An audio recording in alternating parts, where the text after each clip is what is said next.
The last I checked, 10.5 there east of New Caney. On the east side there along Ethem, 1485. And then we've had over half a foot of rainfall just west of the 288 corridor between Rosharon and Iowa Colony. And we've also had half a foot of rainfall here to the northwest of East Bernard, just to the south of Sealy. So that's going to be feeding into the Colorado and Brazos rivers. A lot of this rain in Fort Bend County is going straight into the Brazos River. And just about all this heavy rain that fell here is going into the San Jacinto River watershed, flowing right down towards Lake Houston. So there's some pretty extreme rain rates going on. And David, I see you want to get my attention here. Yeah, Keegan's Bayou at work has reached the banks, and we're almost there as well. Okay. So I showed you Keegan's Bayou earlier. David Tillman says it is now out of its bank at Rourke Road. And so that's what flows into Brays Bayou. Brays Bayou is still rising and more water is flowing in. And Willow Waterhole is at the top of its banks as well. That would be the Willow Waterhole that's on Lansdowne Drive in Westbury. Okay, so that's not the part of Willow Waterhole that flows through Willow Bend and Willow Meadows. But upstream from there, at Lansdowne, we have water at the top of its banks. So that's going to be impacting some of those folks in Westbury that have been hit hard in recent years. So there's a lot of rain still falling down in this one narrow corridor, and you'll notice these little pockets of red that kind of spring up from the Gulf of Mexico. That's what we call inflow. It's moist air that's flowing into the main storm line, and so as each one of those pockets of moist air arrives, it flares the storms up yet again, and that's another reason why we continue to see these really heavy rainfall totals. Here's a new run of our future track, which is kind of picking up on that line of storms. That has placed a little bit too far to the north, but it's still showing the potential for some active storm cells by 9 o'clock this evening. So it may be a long night for some of us, but we do expect some improvements in the overnight hours. So we do expect that things are going to go into a big lull once we get past midnight, and the atmosphere is going to take a little time to recover. But unfortunately, it looks like there's another storm complex that will be on the way. This time, though, it will swing in from the north, and it's going to be moving a lot quicker than today's storms. But once it rolls over those spots that have picked up nearly 10 inches of rain today, it's likely going to cause some more scattered flash flooding problems. Now, I want to show you this color-coded satellite because this can give us clues about what's happening as we look down from outer space at the top of the storms. And where you see these shades of black flaring up across Fort Bend, Harris counties, that's a sign that those storm tops are getting really high up into the atmosphere. And until we see those black shades go away and we start losing the reds and the oranges, it means that these storms are still punching up high. There's still upward motion going on. And when you get that much upward motion, all that heavy rain has to keep falling back down. So I'm not encouraged right now by what I'm seeing on the satellite imagery. That's a sign that there's still a lot of upward motion and still a lot of heavy rain yet to fall, especially along and south of that Highway 59, Highway 69 corridor. Do you have an update there, David? Well, this is flash flood warning remains in effect until 8:15 for Central Fort Bend County. So they're continuing the warning until 8:15. Okay, and so this is just basically an update. We're still getting rainfall rates of 2 to 3 inches per hour. This is over central Fort Bend County, so we're talking Greatwood up towards First Colony, parts of Sugar Land there. We're still getting 2 to 3 inches per hour out of those storms that continue to track their way on in. So that's what we're seeing from satellite. We'll pull it out a little bit here. I want to show you what's out to our west. We basically have a very active jet stream flow. There's these big thunderstorms that are firing up in West Texas and the Panhandle tonight. Those are going to stay away from us, but a new storm complex developing tomorrow morning will then push in from the north, and that's the one that we think will give us a fairly fast-moving round of potentially heavy rainfall and the possibility of some severe weather. So let's get you to some computer modeling here that'll take us forward the next few days, because remember, this is just the beginning of what's going to be a multi-day heavy rain event in southeast Texas. This is the line of storms that rumbles in from the north tomorrow. Then we are expecting that another round of storms will roll in late Thursday. This time, it'll be an actual front. And what has us concerned about that Thursday night through Saturday time frame is it looks like this front is going to stall out somewhere in southeast Texas. At the same time, there will be a constant flow of moisture into the front, which means it will have a continuous supply of fuel to fire up more storms. Where that front stalls is key. The only way out of a really bad situation with the flooding is if this front happens to push out into the Gulf and stall out over the Gulf. We'll likely still get rain behind the front into Friday and Saturday, but it won't be as intense as what will fall near that boundary. So that's key, and we just can't tell you right now where that boundary is going to eventually stall out. So heavy rain Friday, heavy rain into Saturday. On Saturday, we expect another push of some cooler, drier air, a little bit stronger, and that's going to clear things out as we head in towards Mother's Day. So by Mother's Day, we're expecting some big improvements, but for the next several days, we will continue to see rounds of rain. Today's storms, the way they've surprised us is they've been a little slower moving than expected, and they put down rain rates up to 4 inches per hour. In the days ahead, we're expecting a fast-moving around on Wednesday, but then by Thursday, Friday, Saturday, we could see similar storms to what we're observing out there today. So that's the update right now from our computer model projections. We're going to keep analyzing the radar and the bayou levels, the creeks, and the rivers for you, because we're going to see a lot of waterways rising just from what's fallen already, but with the anticipation of several more inches of rain. We got a long week ahead of us. I know a lot of us are nervous and stressed out in a post-Harvey world, and we're going to keep you informed as best as we can here in the days ahead. Yeah, as we hear that thunder rumbling just above us, Travis, good reminder that this is not the end once we get through tonight. Yeah, Thank you. Great information. And again, keep it right here as well online, abc13.com. We're going to be having it all for you over the next several days, because there is no doubt going to be even greater flooding ahead. Yeah, and we want to make sure you and your family stay safe throughout all of this. Well, we want to head out to Sugar Land again, as we've been saying. So much of this rain falling along that 59-69 corridor from the southwest to the northeast. And this time we're going to check in with David Nuno, who is in Sugar Land right now. And David, boy, that street behind you looks like it is really up to the curbs there, if not further. Mel and Art, I'll tell you what, it's actually a lot better than it was just about 45 minutes ago. The water was way higher than this. It was almost to our house here, but it's gone down. You can see the sidewalk now, but earlier it was not that good. I'm going to give you a look at how it looks right now, and I'll try to take a little walk with you guys. Excuse the double punch there. As you can see, the sidewalk you can see now. It's not too bad, but it is completely flooded down the road. Just a few moments ago, a truck did go down this road back and forth, causing a rippling effect of all the water, but it was able to make it back and forth to drop somebody off. You can see the stop sign right over there, completely submerged. Down the way, there's All right, sadly, we have lost David Nuno, but he reported earlier out of there as well, and that water has receded. David, can you hear us now? Yeah, I can hear you now. I'm sorry, Art. Yes, I can hear you. Yeah, we lost you for just a bit there, but I do remember you talking about your wife. She left, and then that storm just moved in. There's no way she's going to be able to return, and at least it's a little bit lower, but with all of this other storm upon you right now, it's going to no doubt get higher. Yeah, it's certainly going to get higher. It felt good a few moments ago. I was playing Mr. Mom, cooking for the kids, thinking, all right, it's going to be okay, guys. Mom will be able to make it home. But now, as you can see, it has gotten a lot worse, and it's starting to pick up again. Before I did this live shot, just maybe 2 or 3 minutes ago, the rain wasn't that strong, but as you can see now, it is coming down a lot harder, and it's not letting up anytime soon, it feels like. All right, David, and I also am noticing an awful lot of lightning behind you, so we appreciate the report, but we do want you to get inside and stay safe there. But a real reminder as well that this storm is much bigger than just a lot of the rain. We're also now finally beginning to see some thunder and lightning out there. Thanks so much, David Nuno, and let's hope your wife is able to get home pretty soon. Yeah, as you can see the stop sign behind him, which David talked about, that's at least 3 to 4 feet underwater there. All right, some schools to talk about. Cleveland ISD. Now listen to this. Cleveland confirms that these schools still have students on campus. Here it is nearly 8 o'clock at night, and the schools of Southside Elementary and East Side Elementary both have schools or students still inside those schools. Yes, we've been reminding you a lot of kids were not able to get out of school because the rains hit right at that critical hour. New Caney ISD is confirming they also still have students on campus at New Caney High School, and we're hearing from their statement there from New Caney ISD. They say some water has gotten into the building, but no major flooding at this point.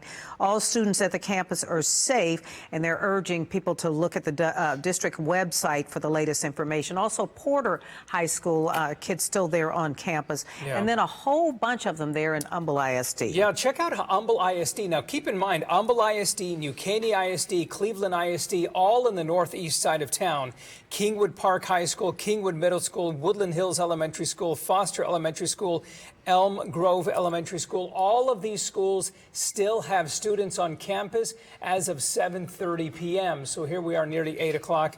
Let's hope eventually when the rain calms down that some of these schools or the students can be, well, taken to their homes or either picked up. Again, they are safe. We understand that all schools are safe, but some of those schools have taken in water minor flooding, they say, and the students are safe. And Humble ISD also issuing a statement saying there's several other campuses in Humble ISD with a smaller number of students remaining. And this is a very key bit of information. They say all of the students are being cared for and served food. And of course, students are released to parents when they are able to make it to the school. Yeah. But the long and short of it is they really don't want you to get out on the roads if you don't have to.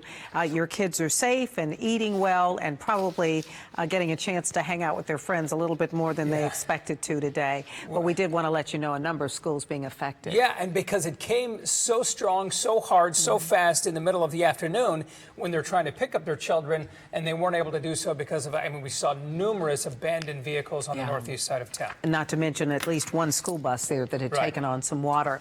Well, we want to head to Southwest Houston once again, this time Wesleyan and Highway 59, and that's where we find Shelley at this point. And yeah, Shelley, we can see a lot of cars still trying to get out of the water. Yeah, that's right. Here's a look at what's happening behind us, Mel. At one point, we saw 4 cars stranded in the middle of Wesleyan. This is Wesleyan between Bissonnette and 59, so right in the West University area. There's this white Jeep that has been helping to tow these cars out. This has been citizens helping citizens here get all 4 of these stranded cars that were once there out and into the parking lot of the Walgreens and Randall's area on the other side. So these are just normal folks. At one point, there was a blue SUV trapped, a mother with kids. She asked these guys to, hey, can you help me get my kids out of the car? I believe we have some video of that, of the guy kind of taking each child on one on each hip and carrying them through the flooded street to the less flooded parking lot, helping get those kids out. They were eventually able to help mom get that car out of the flooded street. It is now stranded in the parking lot, and a police officer picked up that family. But it was just a really great effort, and these guys are still out here working on the last stranded car right now. I want to give you a wider shot of Wesleyan down the street towards Bissonnette. A live shot right now just to show you how empty the street is. There's a truck coming in right now. You can see how flooded the roadway is by how tall that car is. There were cars that were backing up all the way down Wesley, and they got to the middle part, realized this was a bad idea, and just started putting their cars into reverse. They were U-turning in the wrong way of traffic, and we still have cars out here that are trying to make it down this roadway. If we just pan the camera down towards the 59 entrance on Wesleyan. But that is a live look at what's happening out here. There is still a lot of lightning, a lot of thunder, and Wesleyan completely flooded. Do not drive down this street for any reason. We've already seen 4 cars get stuck. Children had to be rescued from one of those stranded vehicles. It is not a good idea to try to risk your life or your loved ones' lives to make it through a flooded roadway. Back to you guys in the studio. You know, the only good note there, Shelley, is that it's not as bad as it has been in the past, but I would imagine some of that has receded because the storms have let up just a little bit. But that street right there at Wesleyan and Bissonnette, it is notorious for flooding, and in fact has been halfway up the parking lots of each of those parking lots on either side. But look at that small car trying to plow its way through there. That thing's going to stall. I wouldn't be surprised if that thing doesn't make it. Look at that. Maybe it did just stall. A perfect example of what not to do. If it looks like it might be a little bit deeper, it's worth it to turn around. And that's going to be an expensive fix because that looks like a BMW, perhaps, a sedan. It's a Mercedes. Look at that. I was just going to ask David Tillman because he's the car guy. That Mercedes, did you see it? Turn around, don't drown. There it is right there. We saw it plow through that water, and then we thought to ourselves, all right, that thing might stall. So perhaps it has because it's not moving now. And that guy's checking him out. Let's stick with this and see if perhaps... because now he's right there on the entry. Go ahead, Shelley. I just want to reiterate, the nothing here has receded. It has only gotten worse on Wesleyan. The rain here is only picking up. This flooding has only gotten worse since we got here. We only got here right at 7 o'clock, and we were waiting for lightning to die down, and it really never did. So, this is a great perspective of exactly. You guys watched it live. Shelley, you know what? Well, why don't you go over there and ask that driver what he was thinking? Go talk to that guy. See if you can. All right, you want me to put him on the spot on live Absolutely. TV like that? There's nothing wrong with that. This is live television. It's organic. Go talk with those folks and let's see go over what's here going and on. see if he's okay. See how. And you've got to wonder, Shelley, Hi, why sir, he how are didn't you pull into the doing? parking lot. How are you doing? Okay, my wife was pregnant, and I'm trying to, honestly, I don't know, was trying to get to some place, go get the medicine from CVS Pharmacy, and this what happened. I didn't know. Yeah, I'm so sorry. Yeah, he said he was just trying to get his medicine Yes. from CVS No, Pharmacy. we hear him. He has a you didn't pregnant think that it wife was at going to home? be this bad? Honestly, didn't. I thought this is a brand new car. I didn't make it, but it's stuck. It don't start. And I don't know what happened. Yeah, yeah. I think it's stalled out. These guys are luckily here, gonna try to help you. I don't know. Shelley, can you ask him, please? We're gonna let them do their thing. Ask him about his wife as well, perhaps. I mean, I hope his wife is okay. Does she need help? He has a pregnant wife at home. Right. Yeah, let me. Yeah, go ahead and ask him that. And Shelley, you might also ask him why he didn't try to turn around, why he thought he could get through.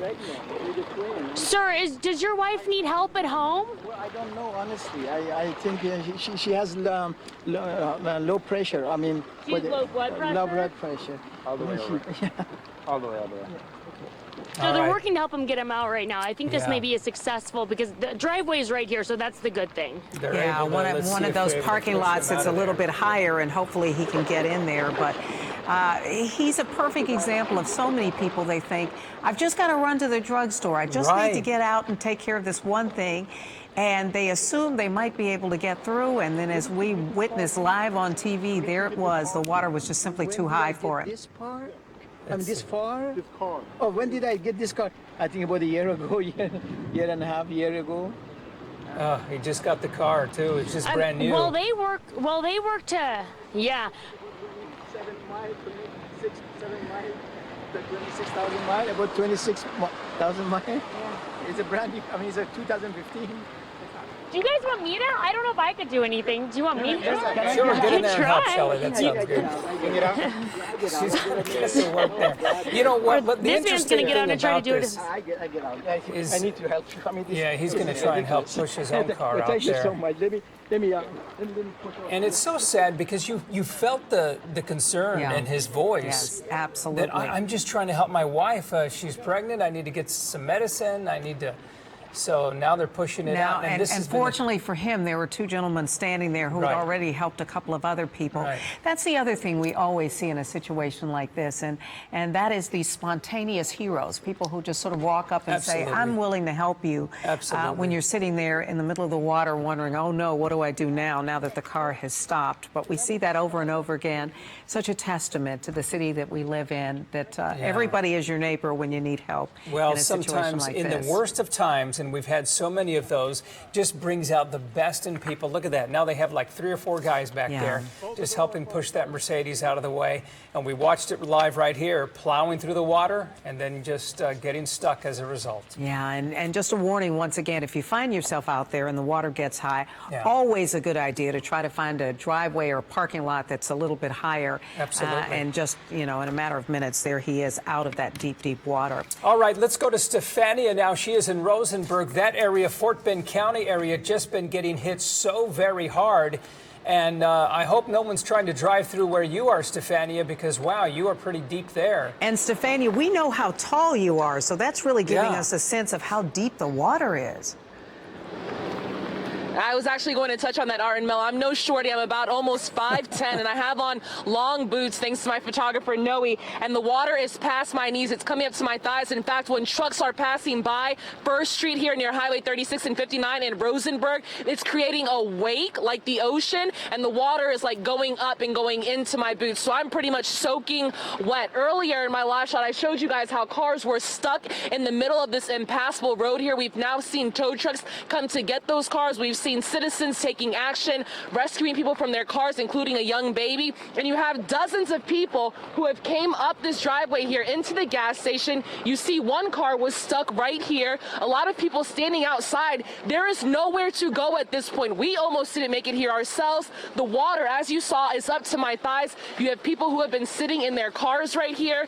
Let's see what's going on. And you're not going to be able to go anywhere for quite a while here. Hey, he's got food in there, so you're good. What were you eating? Fritos or chicken wings? Fritos. Oh, but you didn't save us any? How long have you guys been stuck here? We've been stuck here for like 4 or 5 hours already. Oh my gosh. Yeah. We're still waiting. It's getting worse too. Yeah. So, and obviously you have a nice car. You're not even going to take the risk of going inside this water. I mean, I already went inside the water and it's already damaged. It's already like flooded. So are you stuck, or can you not drive? No, I cannot drive. I'm stuck. Yeah, I'm stuck here. Oh no, this is going to be a really expensive fix. Oh yeah, I mean. Mercedes is not cheap to fix. Correct. Is it still under warranty? Maybe. Won't have insurance on it. Oh, okay. Yeah, so I'm making the claims right now. See if I can like get a tow truck and another rental car. This really just sucks. Yeah, it does. Yeah. Yeah. And I mean, some cars are you obviously tried to drive through. Obviously, you wish you didn't. I did. Yeah, I did. It was a big mistake. I'm so sorry. You're getting wet. I'll let you roll back up your window and enjoy the Frito pie you have there. That's kind of the situation. See, I thought that he pulled over and actually could not get, it just wanted to wait until the water passed. But in fact, he actually had to stop. Because his car wasn't working anymore. It's the same thing that happened with this Mustang here. A car's gonna have to come tow it because it couldn't go anymore. It lost power when the water gets in your engine. So you have a lot of people at the gas station here. We're gonna go up here and talk to some folks. Stefania, the person stranded? in that Mustang, were they stranded? Where's your car? It's over there. Is it stuck? No, I pulled off before it got stuck. Oh, well, that's good because, some people have lost power in their car. Yeah. Where are you trying to get to this evening? I'm sorry? Where are you trying to get this evening? Oh, I'm trying to get back home. Oh, okay. So you live in Rosenberg? No, I live in Wallace. How long have you been stuck here? About an hour or so. An hour. So lucky you, they've been stuck 4 or 5 hours. All right, Mel, it's really just not a good situation out here, and I'll tell you why. Because the rain, it was lighter when we got here, and the roads were already flooded, and now it's coming down even heavier. Every time I step in the road, I realize that the water is getting higher past my thighs as well. Stefania, I've got to ask you, that car that you said was sitting over there, I believe it was a Mustang. Is there anybody in it, or is it just there? It hung up, so if you guys are talking, I can't hear you. Okay, we can appreciate that. Just to have the audience understand, when it hangs up, that means she has lost communication with us, so she can't hear us. So she can no longer hear us. Yeah, Darn, she's we using would her have loved to phone. have asked her for several questions. I know, but she's doing a great job talking to the folks who are. Oh, there we go. She must have dialed us back up. She's back. Stefania, if you can hear us, that car. I'm back, baby. I'm back. If you can hear us, that car you referred to behind you, is there anybody in it, in that Mustang, or is it just sitting there? The one in the water, yeah. There's no one in this Mustang. Yeah, Okay. I wouldn't have left my Mustang stranded, I'll tell you that.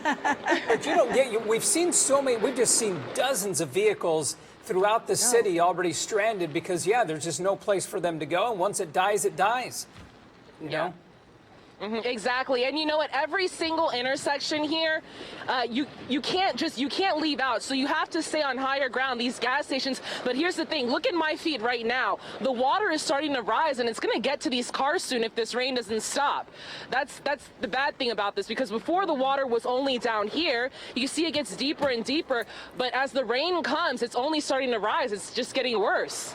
Yeah, absolutely. And I can see so many of those vehicles seem to have pulled into the gas station and just sort of stopped there. I assume most of them, there are people inside, or are most of them empty?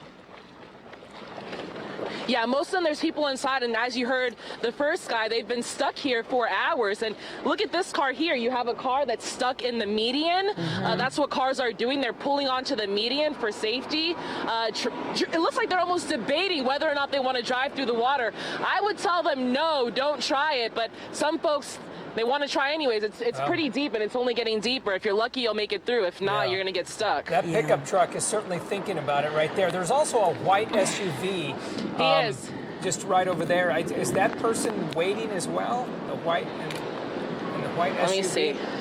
I thought it was right in front of you. Perhaps White SUV. Yeah, she may be getting back. Okay, looks like and you've got a pickup very trucks now. Oh, high it might be profile. our SUV. Ah! Okay, it's Do you yours. see the wake? We do, Stefania. I was just Oh thinking yeah, about you're that. cool. Speed through the flood water. Yes. All right, why don't you get out of the water there for a bit, you and your photographer. But we do. We see a lot of people are getting braver and trying to make their way through all that high water, even in the wake of that giant 18-wheeler. But stay safe out there, Stefania. Those were quite the wakes Yeah, out that there was that amazing. were passing through as those vehicles were plowing through that. That's at least a couple of feet deep, perhaps even higher. But low-profile vehicles, no chance of them getting through, That's as we right. witnessed with that low-profile Mercedes And sedan. sometimes it's the wake that gets them. Right. You know, when they Sometimes think it they're is. getting through. Yeah. We want to go now over to Elisa Rivas, who has obviously been watching the roads all evening, and it looks like nothing but red and yellow all around you, Elisa. Unfortunately, so much color still left on the radar. The drive times and the driving conditions on the interstate are somewhat improving, but that's basically because people are starting to get home and stay put. And it's getting to that later hour when it's naturally a little quieter anyway. Let's take a look over to the Greatwood area. All along the I-69 corridor. Now, this is out where Stefania was. The interstate conditions are pretty good out there, but it's all that additional flooding, like where she was at. You don't know, even if the interstate is in good condition, if you're going to be able to make it through the neighborhoods and the corridors that you need to in order to make it somewhere tonight. So if you can really put it off, I know that one person that we talked to, he said his wife was pregnant, she needed medicine.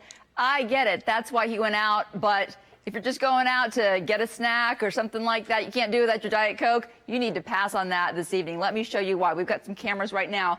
Southwest Freeway at Highway 99. Lightning still incredibly active out there, which makes driving difficult, right? The water coming down. Everybody out there with their lights flashing, they're pulled over here off to the side because they cannot get any farther on the exit. There's so much backed up traffic on the feeder road and so much water right there at the Greatwood entrances. I do hear from people that are living and doing business there in Greatwood that it's getting a little better, but we're still getting a lot of water out in that area, as well as the Southwest Freeway at Williams Trace there in the heart of Sugar Land as well. We're hearing about flooded areas. So the conditions are changing from intersection to intersection, which is, again, why we're urging you to stay put. The Southwest Freeway at Willcrest now in the Houston area. You can see the rain pooling and ponding around the cars that are stuck, some pulled to the side, some just waiting in this feeder traffic right now.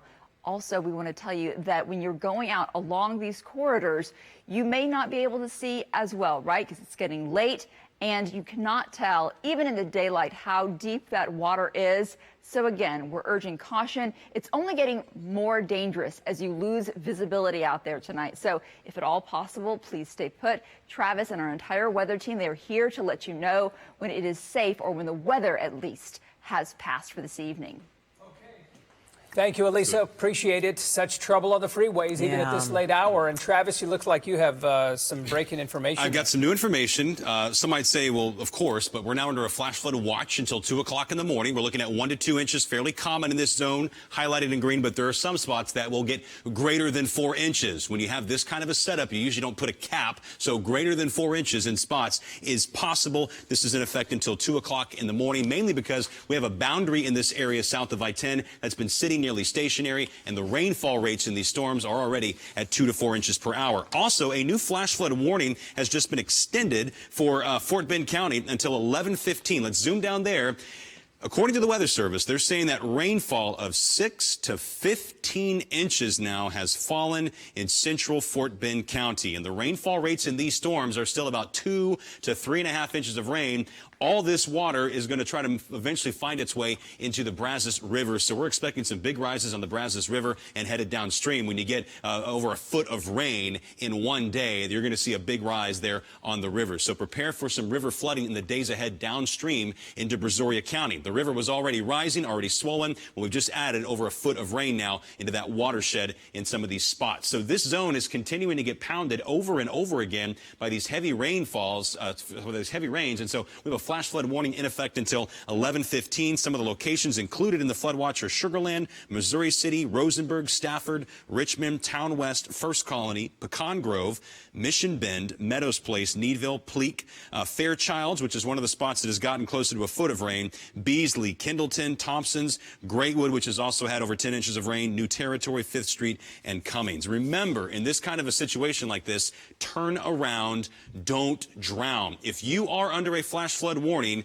or you have loved ones that are trying to get to your location of the flash flood warning, or you're thinking of going to a spot that's under a flash flood warning, my advice is to stay put for now and let these waters recede. Maybe you're at a friend's house or you're watching us at a local restaurant. Just hang out a little bit longer, get to know the people around you. Don't try to venture out into these areas because this is a serious flash flood situation. To put those numbers in perspective, on the Memorial Day flood again, we had 11 inches of rain on the west side of Houston. Thousands of homes flooded, and unfortunately several people died. We're seeing those kinds of rainfall totals here in Fort Bend County and up in the northeastern part of Harris County, southeastern Montgomery County. We're just seeing those locations that are getting hit hardest in different spots. So instead of the west side of Houston, today it's those areas I just mentioned. So that flood warning continues until 11:15. Here's the Doppler radar estimated rain, and what the Weather Service is telling us is that the radar is underestimating how much rain has actually fallen out of these storms. The radar, they say, is only capturing about 75 to 80% of the actual rain, so these rainfall totals in reality are actually a little bit higher by a few inches here in central Fort Bend County. So right along the Brazos River, I've got it outlined here for you. We've had 9 inches of rain estimated by the radar, so right into Greatwood, 9 to 8 inches of rain in the First Colony, and now we're seeing these 3 to 5 inch accumulations creep into the southwest side of Houston, and that's getting over the Brays Bayou watershed. So I want to zoom down here where we have this active flash flood warning until 9:15. The good news here in southwest Houston is it appears that the heavier rain is slowly starting to push to the south. Earlier I mentioned the way out of this is for enough cold air to get thrown down by these rainstorms to push that boundary south into the Gulf. It appears that is beginning to happen, but there's still a lot of heavy rain coming south of the I-10 and 59 corridors into our coastal counties. I want to show you a few updates here from the Harris County Flood Control District. Keegan's Bayou at Rourke Road is now about almost about a quarter of a foot out of its bank. So it's out of its banks in Keegan's Bayou. That feeds into Brays Bayou. So as we get into Willow Waterhole at Lansdowne and Westbury, it is also just above the top of its bank. Both of these feed into Brays Bayou. Looking at Brays Bayou at Rice Avenue, looks good for now, but it's still on an upward trend. It's about 10 feet below the top of the bank. There's been a lot of improvements going on here lately, so we'll see how the improvements help in this situation. But the bayou is still rising, and all that water that's fallen upstream is coming down through the channel. And so that's the thing about it. It's important to know which watershed you live in, because even if you don't get the heavy rain right on top of you, what fell upstream is going to flow its way down. So we'll continue to keep a close eye. This is that location that's right there in that pocket of Meyerland that's been hard hit over the past several years, ever since the Memorial Day flood of 2015. Back to the radar, we've got another active flash flood warning that extends from near Rosharon through Manville, Iowa Colony, into Pearland, Pasadena. All of these suburbs here in southeastern Harris County, including Baytown, are included in this flash flood warning until 10:30 p.m. So you look at these spots right here, that's 500,000 people that are under this flash flood warning. And when you look at the Doppler radar estimated rainfall accumulations, for the most part, this zone has not been hit as hard as other locations, though we have seen just west of 288, southwest of Manville, over half a foot of rain. So that's going to flow into some of those bayous there in Brazoria County. Some of this rain going into Chocolate Bayou. We've had over 3 inches of rain now into Pearland, over 2 inches into Pasadena, and about 2 to 4 estimated are observed by rain gauges into Baytown. And so this area again under a flash flood warning until about 10:30 tonight. As we pull the view out again, kind of show you what's happening on a larger scale. We're just seeing some light, steady rain now north of the I-10 corridor. The heavy stuff is all along and south of I-10 in a general sense. And I mentioned earlier how we still have these strong winds flowing in from the Gulf of Mexico. And you see these pockets of rain, these red spots that pop up indicating heavy rain.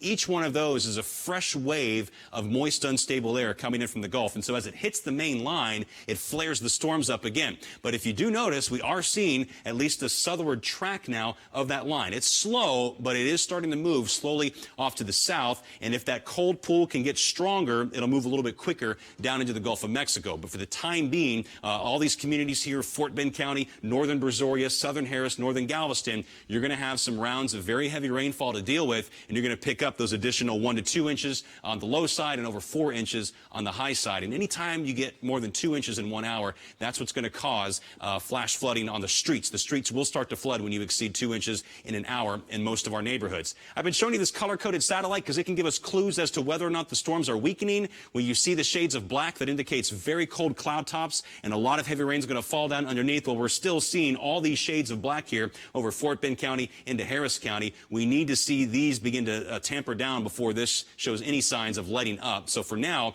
those storms that I just showed you south of I-10 that are drifting southward now, they're going to sustain themselves, it looks like, at least for the next hour. Our future track is kind of missing where the heaviest storms are. It's continuing to insist, though, that by midnight, regardless of where it thinks the rain is now, that we'll likely see a lot of this rain begin to taper off.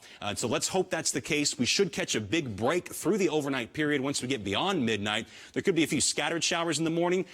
But again, there's a lot of water that's fallen, so there's going to be a lot of flooded roadways, especially near the creeks, the bayous, and the rivers. So keep that in mind when you're trying to travel out and about. We've already told you about numerous school closures that are going to be occurring tomorrow because of all the rain that has fallen today. As we get to noon tomorrow, the atmosphere is going to start recharging. We're going to get fresh areas of moist, unstable air coming in from the Gulf. Our latest version of our future track is now showing some heavy storms off to our northwest. We still think that in the late afternoon, early evening hours, a new wave of rain is going to come in from the north. This one should move a lot quicker than today's storms, but it could still dump a quick 1-2 inches of rain that could cause the flooding situation to worsen. I see you looking over here, David. Do you have some new information? Well, it's not necessarily new information, Travis, but if they were to take Weather Source 5 briefly and put it up there for Let's do that. Let's throw in Weather Source 5 if our directors can do that. Yeah, there we go, right there. And it basically shows the European computer model and what it's forecasting between now and about Saturday at 8 p.m. Now, this is kind of generalized on average there, anywhere from 2 to as much as 6 inches of rain. But you know there's going to be some localized areas, Travis, that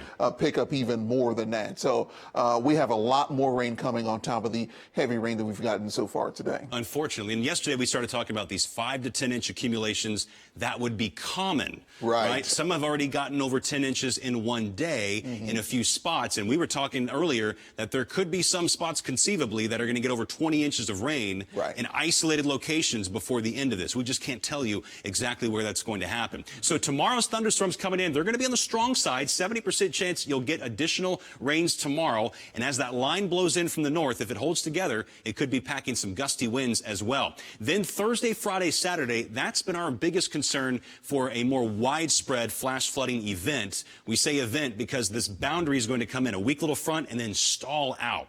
We can't tell you exactly where it's going to stall out, but it looks like somewhere in southeast Texas it stalls, and that's going to lead to additional rounds of heavy storms because that moist air flowing in from the Gulf is going to be continuous, and that's going to give it a continual fuel source to generate more rounds of heavy shower and thunderstorm activity. So each one of these rounds could easily dump another 2 to 4 inches of rain. The only way out of this scenario is if when the front blows in on Thursday, it pushes so far out into the Gulf and stalls there that it lowers those rain chances a bit for Friday and Saturday, or at least reduces the intensity of that heavy rainfall. Then by Mother's Day, we think we're going to dry out in a big way, but more rain may be coming next week. David's going to hand some more information to me here. Let's see. This is from the National Weather Service. It says all major roadways are impassable per the city of Sugarland, in Sugarland right now. All major roadways, they say, are impassable, so definitely do not even think about attempting to drive on those roadways here in Fort Bend County with that heavy rain, the new round of heavy rain beginning to blow in. What I'm going to do is I'm going to back this loop up a little bit. I'm going to extend it out in time backwards so we can kind of get a better feel for the motion of these storms. So this is now going to be a 6-hour time-lapse loop, and you can kind of see the general motion of what's going on here. Those were the heavy storms that dumped all that rain up in Kingwood and New Caney. We've seen heavy storms sit nearly stationary over Fort Bend, then begin to push out. And now we've got this line that is very slowly beginning to push down to the south, but it's still not moving quick enough as I'd like to see it, and I know you would, but it is beginning to develop a little bit farther to the south, and so hopefully that'll keep on pushing down towards the Gulf and give some of those areas a break that have been hard hit. Again, with what David just handed me from the National Weather Service, and they're citing the city of Sugarland, they say all major roads in Sugarland are impassable right now, and that rain is still coming down at about 1 to 2 inches per hour, and in some spots more like 3 to 4 inches per hour. And so this is a very dangerous situation if you're attempting to get out on those roadways. Then there's other spots where you can get around just fine. Along the coast towards Galveston, you're okay right now. Up in our northern counties, up in Montgomery, Huntsville, Walker, Grimes counties, yeah, there's some rain out there, but you're doing okay. The zones that we're concerned about are where we have these green polygons. So basically basically the southern half of Houston into northern Galveston County, northern Brazoria County, and central Fort Bend County. Those are the zones right now where travel is treacherous. We are getting reports that the roads are improving in Kingwood, but they're still waterlogged and in some places impassable up towards New Caney, and it's going to take some time for that water to drain down into the Gulf. So I'm going to hop back off here and look at some of the creeks, the bayous, the rivers, see how they're doing, and we'll keep an eye on the latest radar trends, and hopefully that line of storms will eventually get its way out into the Gulf or fizzle out here in the next few hours. A quick question, Travis, regarding most of those showers you say, as we can see, they're kind of falling apart as they move north, which is a good thing because the further northwest they head, that just sort of increases those watershed areas, right? Yeah, well, we don't want That's any the more rain to danger. fall down. We'd like it to have already seen the last drop. Let me go to a shorter time frame here on the radar to kind of get a feel for just the last hour to put it in perspective. So we're still seeing rain falling in all these watersheds in the northern part of the county. The most intense rains are shifting to the south into different watersheds that weren't hit as hard as they were earlier in the day. But we've already seen the rivers swollen because of last week's rain. A lot of folks in Kingwood are saying, hey, we already had horrible flooding on Friday, and with all the trees that were knocked down by that strong storm, it's clogged up some of the drainage there, and there's still some desilting that needs to be going on from Harvey. There's a lot of things happening right now. But of the short term concern is going to be these zones in the green polygons with the very heavy rainfall rates of anywhere from 1 to 4 inches per hour. It looks like we're losing some of those 4-inch rates, but definitely in the 1 to 3-inch range, that's going to be pretty common, and that's per hour. And remember, most of our local streets are designed to handle 2 inches in 1 hour, and then that overwhelms the drainage system. Travis, I've got to ask you something.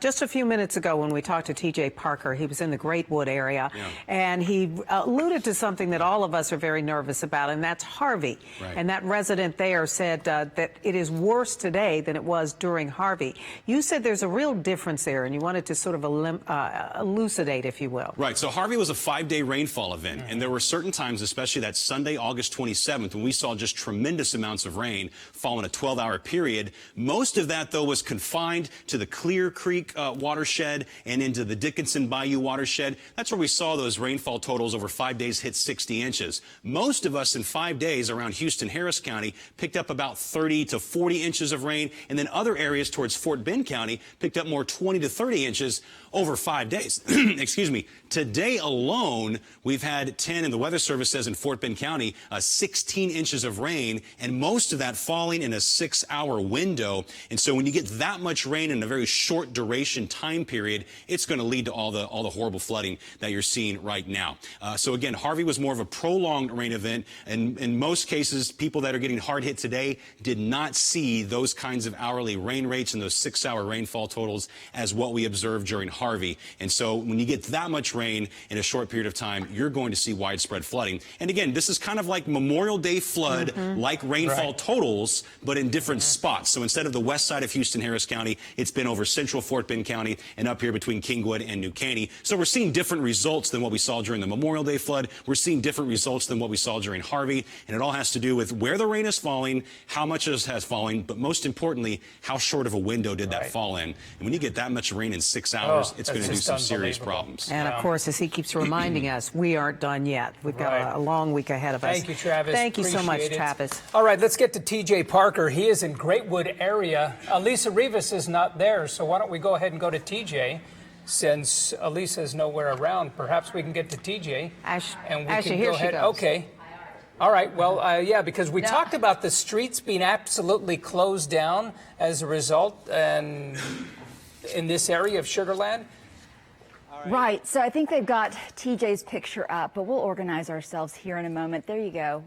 We want to show you, of course, this is what Travis has been showing you, but what's different about my map is it has the traffic data for the interstate and some of the major corridors laid over it. So let's take a closer look at the area of great concern right now, which is the Sugar Land area in Fort Bend County. And of course, the color on the radar tells you why we are so concerned. The drive times, as you can see, nobody's sitting in the red, but what is difficult about that to understand is that it's because there's not cars necessarily stacked up. It doesn't mean that your driving conditions are great. Let me show you the driving conditions and it will illustrate why. This is the Southwest Freeway at Derry Ashford. You can see the water really being kicked up by those vehicles, even though a lot of them are moving at close to posted speeds. Those are treacherous driving conditions out there. And of course, the continued lightning and Rainfall. Taking a look at some other areas around. If we can go to camera 544, that's going to show you the exit toward Greatwood. We have the Southwest Freeway at Highway 6 right now. This is what we're really concerned about at this point. A lot of people still in the rainfall, still trying to make it home,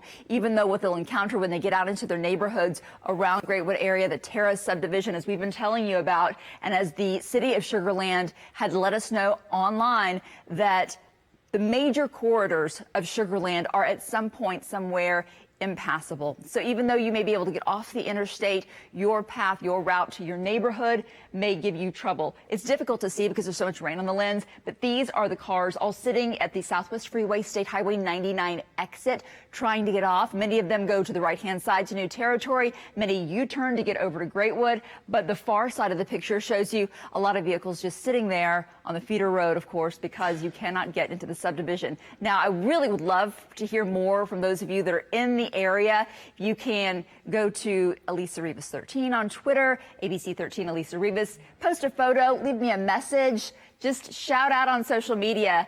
It gives us a good idea of what things are like real time. A lot of you just getting home, and perhaps you want to let everybody else, all your friends and neighbors know what route you took and what was safest for you to do. So this is our area of major concern right now in the Sugar Land area, with a lot of the major corridors still shut down and still receiving rain. So please, in the Sugar Land area, stay put. We do not have good alternate routes for you this evening. The advice is to stay put if you are somewhere safe. And I was going to ask you about that, Elisa. What would you say to drivers who either are planning on going out or somewhere out there stuck right now? If you are planning on going out, don't unless you have a medical emergency. I'll be honest. I mean, like, my mind keeps going back to the gentleman who was talking about how his pregnant wife needed medicine. And my husband would go out for me in that circumstance, but I wouldn't even want him to. So unless you are really, I mean, I've had people call me and say, my husband is still stuck out there. What do you think about this route or that route? My own husband is still stuck out there with our two girls at a Taco Cabana.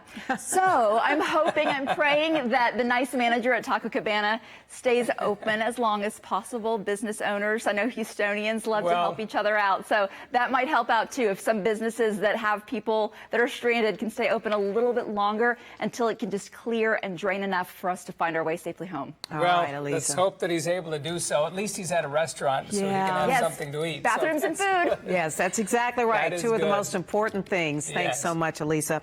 Maida Moreno is out there in the northwest side of northeast side of town, excuse me. Let's go ahead and go to her. I understand she's on the phone with a lot of stranded vehicles as well. Maida? Well, yeah, guys, if you're taking a look at this truck right here, they were lucky enough to get out of this mess because they were stuck in mud. So this area right here is very troublesome, right on 59 South, right by Valley Ranch. As you can see, there's people on the other side of the feeder, and that's because their vehicles are stuck here. So if you can see, there's about 6 or so cars that were underwater, and a lot of the folks that were in their cars abandoned them and started walking across the way. But there's a big section of the feeder here that has ponded. It seems like it may have receded a little bit, but it's still a big trouble spot. So the highway is moving freely. That's good news, but it's everyone that was here on the feeder that got stuck, essentially. So we were talking to that gentleman that was in the truck, and he was trying to make his way onto the highway, but he got stuck in some mud. He was able to obviously get away, so that's good. But it's just a big trouble area. And Darnell, if you can move the camera this way, you can see that Mercedes vehicle over there, stuck in water, obviously.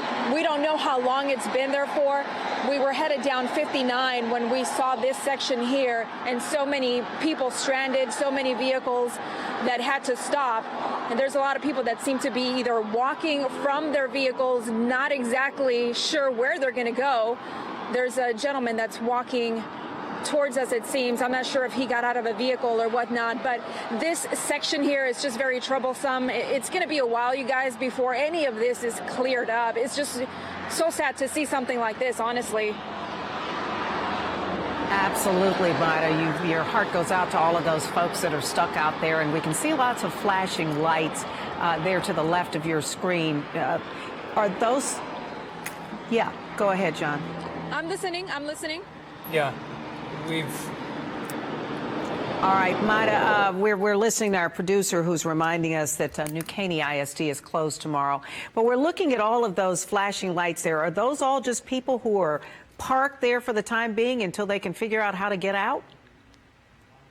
Pretty much. I mean, if you really think about it, when you get stuck in a situation like this, you really don't know what to do. Let's see if we can make our way towards this person so we can talk to them for a little bit. It's just a little difficult to maneuver our way around this because it's really muddy and my boots are sinking into the mud. Maybe this is this vehicle. I'm not sure. Let's see. Stay with me, guys. Hi there. Where are you coming from? Huh? Where are you coming from? Coming this way. You got stuck over there? Yeah, my car is stuck over there. Oh my God, how scary was that for you? Well, it's terrible. Terrible. How long have you been stuck there? About an hour. About an hour? You describe for me, was it raining? Did you not see where you were going? When I come in, when I take it the way over there, it's not raining. But now, about half hour ago, it started raining again. So it was fine, and then it started pouring, and you got stuck in this mess. Yeah. Yeah. I think it's just only that way, but over here is more water. Yeah, the further you come in. That's why my car is. Is your car done? Total? Total, yeah. I am so sorry to hear that. What's your name? Jorge. Jorge. Were you coming from work? Or Yeah, I come from work. because that's how you have your lunch back here. So it's just terrible. Have you ever experienced anything like this before? For the first time. The first time? Yeah, and I can see it in your face. It's not fun. It's not fun, yeah. Yeah. Well, we're glad you're safe, Jorge. Thank you. What are you going to do now? I don't know. I asked for right something. Yeah. You're just trying to find a safe spot. Yeah. Well, be careful because there are a lot of cars here. So do you have someone you can call? Yeah, my phone is dead already, Phone too. is dead also? All right, well, hang here for a minute. Maybe we can help you out, okay? Okay, thank you. Hang tight. Don't get into any traffic here. It looks like he's trying to hitch a ride, you guys. But what can you do if you're stuck in a situation like this where you're in high water, your vehicle's no longer working?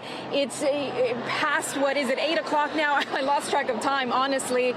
It's a scary situation, and you can read it all over his face. He's scared, he's worried, he doesn't know what to do, and he's just plain simple, just walking. And we're seeing more people that are coming down 59 South. Darnell, can you turn around here for me? It looks like there's more people coming this way. And Maida, I guess one of the problems as well is that many of those, like that gentleman you were talking to, probably, not that he was trying to drive through high water, but he was stuck because there were so many other vehicles in front of him. And then it started to rise. And then everyone kind of just abandons their vehicle. Pretty much, yeah. And I think what probably happened here is that it was raining pretty fast. It rose up pretty high. He stopped, and then his vehicle couldn't go anymore. And you see those folks that do try to. Hold on one second. Where are you guys going? Where are you guys going? No English. Español. ¿A dónde van? Where are you guys going? I don't know. ¿A dónde van? Para la casa. Para la casa. ¿Y su vehículo? Where's your car? No, ya está en la casa. Venimos por la señora. ¿Cuál señora? Which lady? A ver. What are you? Oh my God, the baby's pick her up from Walmart. What happened here? She stayed in Walmart, so I had to bring it to my house. She got stuck at Walmart? Yeah. And her car's over there? Yeah. So I have to bring her to my house. I live on Valley Ranch, like right here. Okay, so she called you, you guys came over here? Yeah. Okay, be safe. I see you have the baby in the cart here. Oh my Be careful. goodness. That little one. Maida, look at that. Can you believe that, you guys? No. Can you believe that? Very rough. Oh my goodness, and of course it's That's still crazy. raining. But we're gonna continue to is keep so a hold sad. of this situation here, but we're gonna send it over back to you guys in the studio. Yeah, we can begin to see some of that traffic moving behind you, Maida. Great job there, grabbing a couple of people there. Yeah. Let's hope that That's baby so gets sad. home pretty quickly, safely there. Absolutely. Yeah. You just see him just soaking wet Yeah. back there in that stroller. But, well, let's hope that they're able to resolve that situation and get home quickly. Yeah. Well, we want to head a little bit further north now and go to Bree Berry. She is in Kingwood right now. And I know earlier this evening, Bree, there was a ton of rain coming down there. Looks like you've got all kinds of flashing lights and emergency vehicles. What's going on? So as you said, a lot of rain. We saw those streets flooded, and right behind me, these flashing lights is where the Houston Fire Department, along with PD, have set up a command center. So they are working out of this area right here at Kingswood Emergency Hospital so that they can service anybody in the area who needs any help. So I'm going to give you some information that I just received from Isaac Garcia, the executive assistant chief here. He gave me a lot of different stats and details just to kind of wrap up exactly what's happening here besides just the flooding in the neighborhood. So we know there are about 90 personnel here. He told me they've received over 100 service calls in just the last few hours. Those needing help, medical services, they were stuck in their vehicles, a wide range of issues that have happened from this flooding. He told me they have 6 rescue boats who have nonstop been just going from this command center and then responding to calls. He said for 5 hours, those 6 boats have just been out there the entire time moving and helping people. We now know that there are about 200 to 215 homes affected by either high water, water in their homes, water approaching their homes just north of Shady Maple, as well as 200 homes south of Shady Maple. So we're talking about 400 homes total that have been affected by this high water. He said they have worked to evacuate those homes, and anyone who needed to be evacuated was taken to Kingswood First Baptist Church. He said that the Red Cross is there helping people. They have about 230 cots set up, and that they're also working to send medics to that area for anyone who needs that help. So obviously, we have a lot of credit to give to the men and women who are working out here, dealing with the issues that are coming from this rising water, trying to make sure that everyone is taken care of, that is safe. And he said, you know, I understand that things happen. People may have been out and not realized it, but he said he would just like to reiterate and really push the fact that if you don't have to be out, especially in Kingwood, if you don't have to be on the roadway, please don't go out there. It only makes their job more difficult. With one stalled car, then they're unable to get to the car. And then he said on top of that, they're still dealing with regular medical calls. And in that sense, you know, they have those regular calls on top of the issues they're seeing with the high water. So it's causing a lot of issues, but they're out here. He said they are expecting to see a lot more issues happen tonight. They are looking at over 20 inches on the fork of the San Jacinto River there. And so they know there's going to be more of an issue, and they're asking everyone to stay inside. And if you need them, call them. He said they will work their way out there and do their best to get to everyone in need. Live in Kingwood, Bree Berry, ABC 13 Eyewitness News. All right, Bree, and we're awfully glad those emergency responders are out there, those first responders. But we've certainly seen it in the past. Sometimes they get stranded as well, trying to get to people. Yeah. So it's always a good idea to kind of make yourself safe. Chauncey Glover joining us now. That's right. Certainly a lot of rain out there, a lot of flooded streets, a lot of problems in our area. Right now, we're also taking a look at the kids and also the schools. Right now, only one school district confirming with us that they will be out tomorrow due to the severe weather. That's New Caney ISD, the only school district right now that we have confirmed most definitely will be out of school tomorrow. We want to go now to TJ Parker. He is out in Greatwood in that area. TJ, what are you seeing where you are? Well, Chauncey, we were trying to make our way to Greatwood, and here's the story. We put the address into our GPS, and as we're driving around this neighborhood that we are in now, this is a Terra Drive. We were driving through, and we saw the high water, and we had thought about driving through it, but then again, we had decided not to because, you know, as we had been talking throughout this entire newscast, we have seen people driving through those high waters and getting stalled, and you just never know, especially now that it is dark outside. You just don't know how deep the water is. We've talked to several people in this neighborhood. We talked to someone just around the corner who says that she had lived here for 25 years. She was here through hurricanes, through Harvey, and she had never seen flooding like she has seen today. So again, we are in this neighborhood. It doesn't look too bad from where we are right now. There is a lot of water on the road. We've seen people try to go through the streets here, and a lot of them doing what we did, just kind of gauging the high water here. You can see this guy going through here right now. All right, thank you so much, TJ. Through the water here. Oh, go ahead. Sure, Mel. No. Please finish your thought. I'm sorry there. We were just saying that we've seen a lot of people going through the water here and then trying to gauge how high the water is, and a lot of them turning back around just because they know or they don't want to go through the water here in this neighborhood. All right, TJ, thank you so much. Your heart going out to a lot of those folks there. We do want to talk about the fact that there are still some schools that have students inside, kids who were not able to get out because the rain was hitting just as school let out. That's right. I know we were taking a look at the numbers, Mel. About 800 students still left at school because of this severe weather hitting our area right now. Right. So Cleveland ISD in particular, and I believe we may have the names of the schools there, but we know Cleveland ISD has had students, about 800 students there between Southside Elementary and Eastside Elementary. In fact, they had students at several schools. They were able to bus them all to Southside at this point. Also, New Caney, as we mentioned, they will be shut down tomorrow, but New Caney ISD is confirming that these schools still have students on campus as well. New Caney High School as well as Porter High School, and they are saying they did get a little bit of water in the building, no major flooding, and they're urging parents that unless you absolutely have to travel, the kids are fine. They've got placed, a roof over their head. They've got food.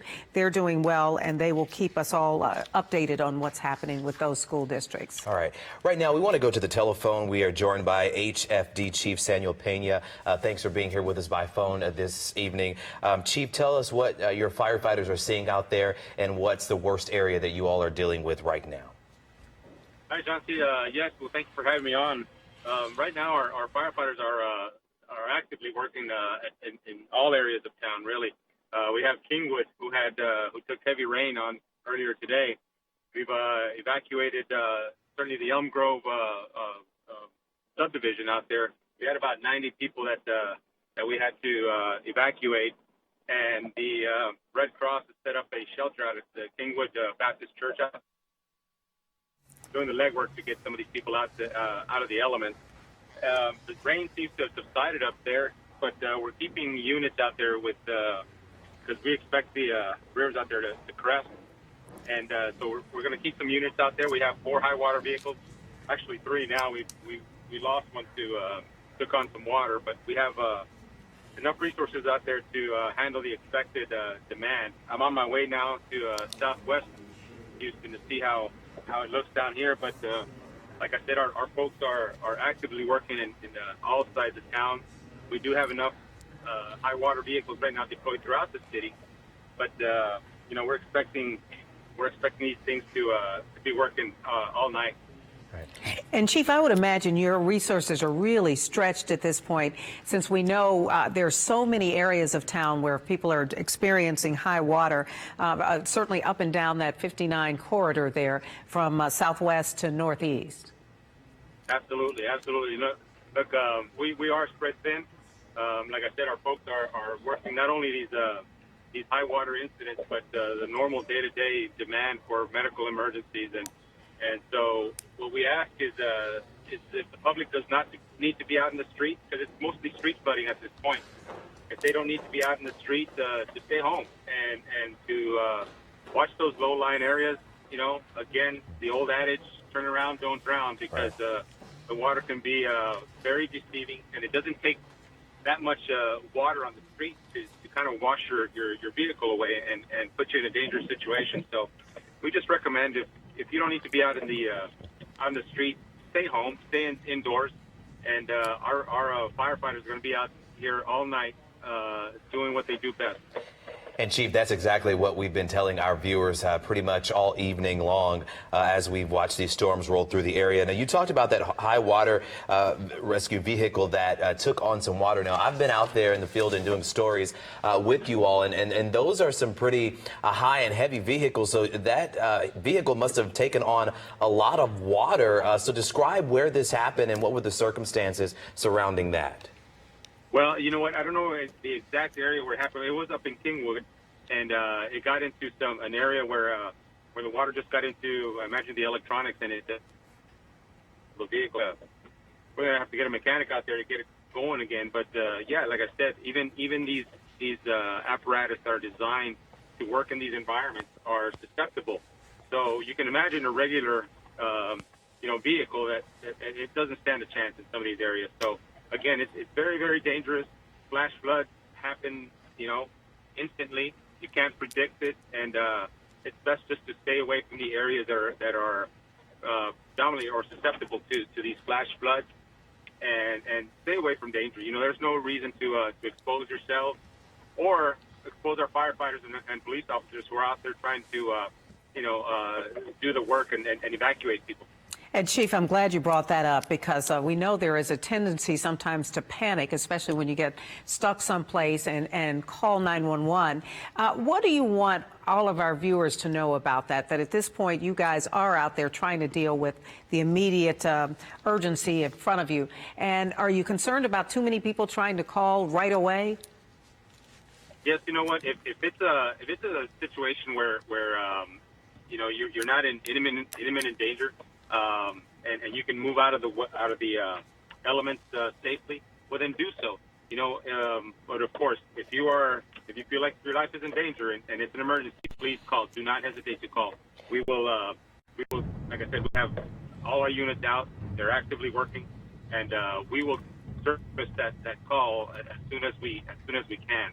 But just use some discretion. If it's not an emergency, if you just need to be evacuated instead of a rescue, then there's a difference. If it's just an evacuation where you're in your home and you just want to move out, somewhere else, that's a little bit different than an actual rescue. And right now we're prioritizing rescues. That's just due to the heavy call volume. And Chief, you talk about the calls. Do you know an estimate as to how many calls that you all have received here this evening? Chauncey, I don't know. I don't have a count. I do know that in the Kingwood area, we ran about 400 calls, incidents or different incident or people that we plucked out. So it's very active, and not all of those get an incident count, but certainly it's active. All our units are out working at this point. And Chief, I do want to ask you once again about that subdivision. You said you had to evacuate up in the Kingwood area. What was that subdivision again, and how many people did you have to pull out of there? It was Elm Grove. Elm Grove, yeah. Subdivision. Yes, ma'am. Yes, ma'am. And it was about 90 people total that we had to move out. Mm-hmm. And yes, we moved them out. We're trying to get them, put a lily pad, to try to get them out of the elements, and then the end goal was to get them over to the shelter that the Red Cross had set up. So we're talking about people whose homes took on water, not just that the water rose in the streets, but they actually had flooding inside. Correct. That is correct. Yes, ma'am. Yes, ma'am. Well, Chief, go ahead. No, I was just going to say we so appreciate you taking the time. We know you are all over the place this evening, and as I understand, you're even driving at this point. So we appreciate your taking the time. And if you do find out more information, if you would give us a call back, we would appreciate that so much. Absolutely. We'll do that. All right, Chief. Thank you. And you stay safe as well. All right, and of course, here at 8:50 tonight, we still have some students who are stranded at area schools. We want to head out to Marla Carter. She's there tonight at New Caney High School talking to parents. Marla, I guess these parents are showing up trying to get their children, I'm guessing? That is right. And this is New Caney High School. So you can imagine these kids have been here since 7 o'clock this morning. So a very long day for them. And I want you to see just what we're looking at here. This is all the floodwaters that are around the school. And it really looks like a pond around the school. I actually asked one of the students, I said, do you have any water normally around the school? He said, no. That is how much water is here. And look at all the water along the roadway. Now, fortunately, it's receded some so that parents can drive by. But one of the students was just telling me that he started seeing water seep into the school. We showed you some of those images all throughout the day, and now we are with his mother, Tanya. And Tanya, you just got here to pick up your son. When were you initially notified, you said, of all the flooding? It was earlier today, I believe around 2:30, maybe 1, and we just kind of went by the, watched how the day went, and it kept raining. And then he got out of school, and I guess the buses weren't running. I thought that they were, but he's a car rider anyway. So got up here and stuck in traffic, and water is just everywhere. I mean, and can you believe? I mean, you've never seen anything like that. Never. I've never seen anything like this in all the years me going to school. Never. Ice and snow maybe, but not not this much water. Yeah, a lot of water. And I'm going to head over and talk to your son, Lance. He is a junior here at New Caney. And Lance, you were saying earlier, you were in class, you started noticing water coming in. What did you see? Just a lot of water started like pounding against the windows on the bottom floor. So it started leaking in through like the sills of the doors. So they moved us classroom by classroom until eventually they pushed us up to the top floor of the high school. And, you know, as this is the water's coming in and, you know how quickly it can flood here. What was going through your mind? Just wondering when I was going to get out. I just wanted to go home, to be honest. It has been a very long day for you. You said you started at 7 o'clock. Yeah, well, school starts at 8:30 here, so I've been here since about 8 o'clock, so I've been here a little over 12 hours. That is a long day. Well, I don't want to hold you up. I'm glad you guys are okay and glad everyone's okay. Thank you so much, guys. Be safe. But yeah, a lot of traffic. Thank you again, guys. A lot of traffic. It's kind of slowed down a little bit, but we did see a really long line. It took us a while to get in here because so many parents are coming in to pick up their kids. And Tanya was telling me that parents actually have to come pick up their kids even if they drove their car here. So you can imagine this is a big high school, so a lot of cars coming in right now, very late in the day. Fortunately, the cars are able to make it back here. A lot of high water, a lot of students stuck in school today. And again, I know we showed you some of those images of the water seeping into the high school. And now those students are finally making it back home. We'll send it back to you guys. All right, Marla Carter, thank you. I know it's so frustrating for those students out there. You heard that one student talking about how they moved them to the top floor there of the school. Many of those students there since 7 o'clock this morning. Yeah, and don't know at this point just how soon they're going to be able to get out of there. Just looking at those pictures inside the school, I mean, I see why New Caney ISD went ahead and say, hey, we're going to cancel school for tomorrow. That picture right there, look how high that water is. That is inside the school there. That is really something. Well, we know that all over town, people are dealing with rising waters, whether it's street flooding or in some cases more than that. Certainly that's what we heard from our fire chief.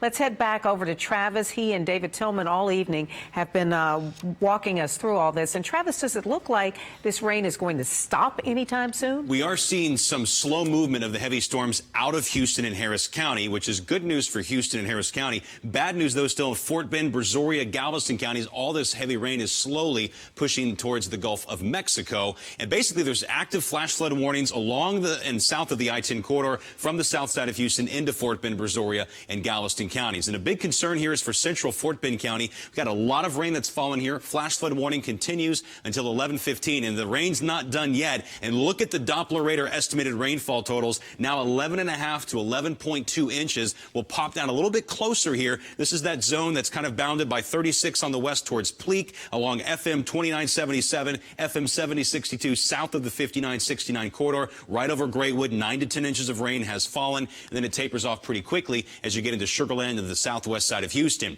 We still have a flash flood warning in effect for about another 20 minutes here over the southwest part of Houston. We've seen rises on Keegan's, Brays Bayou, as well as Willow Waterhole in Westbury. I want to give you a quick update there. Keegan's Bayou at Rourke is about half a foot above the top of its bank, and Willow Waterhole in Westbury went over its banks, but now is starting to show signs of dropping. That's certainly some good news there. Both of those feed into Brays Bayou. We have seen a big rise at Rice Avenue there in that pocket of Meyerland just outside the West Loop, but it looks like it may be about to start going into a crest. That would be some good news. It's still got about almost 7 feet to go before it reaches the top of the banks, and hopefully it doesn't get anywhere near that. Active flash flood warning continues in an arc from Rosharon through Manville, Alvin, Pearland, or just outside of Alvin, through Pearland, Pasadena, and Baytown. And we're looking at some pretty heavy stuff there. We've seen 6.5 inches of rain between Iowa Colony and Rosharon, about 3 inches across Pearland, and 3 to 5 inches now over towards Baytown.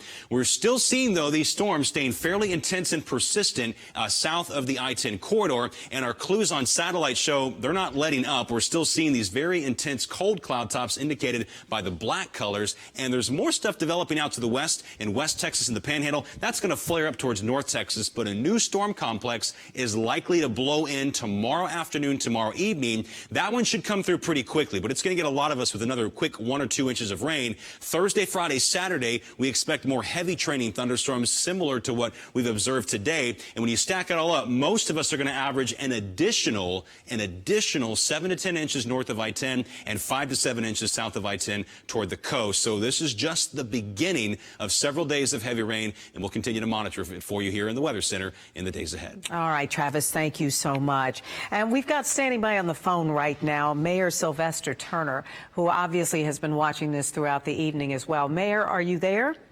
I am here, Melanie. Good evening to you. Good evening to you as well. Certainly something we have gone through before, this kind of street flooding. But what is your biggest concern right now?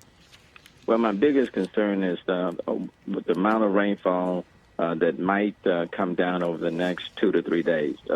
This was the first day, and just like in the Kingwood area, we received at least 8 inches of rain in the Kingwood area very, very quickly. And that led to street flooding. Almost every street in Kingwood was underwater. And then that one subdivision out there, M. Crow, where water started to come in, and we had to rescue a number of people or evacuate them from that subdivision. And that was a subdivision that did not even flood during Hurricane Harvey, is what I'm being told. But what I want everyone to be mindful of, this was the first day, and we're expecting additional rain over the next 3 days. So we just need to be very much weather alert. People need to pay very close attention to the weather reports, especially in the evening time when people are driving, and it's much more difficult to see. And not driving through water. We just need to be very careful, very mindful of that.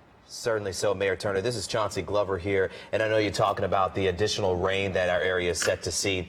So I'm guessing when it comes to city crews, it will be all hands on deck starting tonight, going into the next few days as we're expecting that additional rain. That's correct. I'm at the Office of Emergency Management right now, and OEM will continue to be at level 3 from now until, let's say, at least until Saturday, until this system clears. We have all of our high water rescue apparatus assets deployed throughout the city of Houston, ready to go. We do have more assets than what we had during Hurricane Harvey, so that's a positive. Our barricades will continue to be close by in case we need to barricade any low passing areas, underpasses, things of that nature. But between now and until this system clears our area, everyone will be on standby.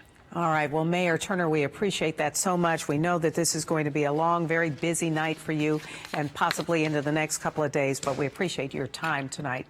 All right. Thank you, and thank you all for the coverage that you all are providing. All right, thank Absolutely. you, Mayor. And we want to say thank you to our viewers for returning here to ABC 13 so we can keep you and your family safe. We're going to go off ABC 13 now. You can join us on our website at abc13.com as we continue the coverage. Yeah, we want to make sure all of you are safe. We'll see you shortly.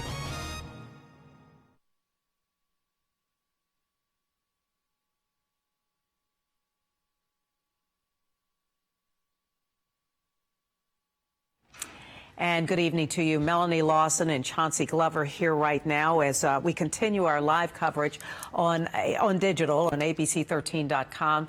We hope those of you who are, for whatever reasons, unable to watch television right now can watch us online, even if you're stuck in your car. That's right. And of course, we've been showing you pictures and video from all over the area. As we know, they're dealing with a lot of flooding, a lot of high water. We want to head out now to Stefania Okoli. She is in Rosenberg. And Stefania, I've been watching you also all evening. You've been in high water. How's it looking where you are now in Rosenberg?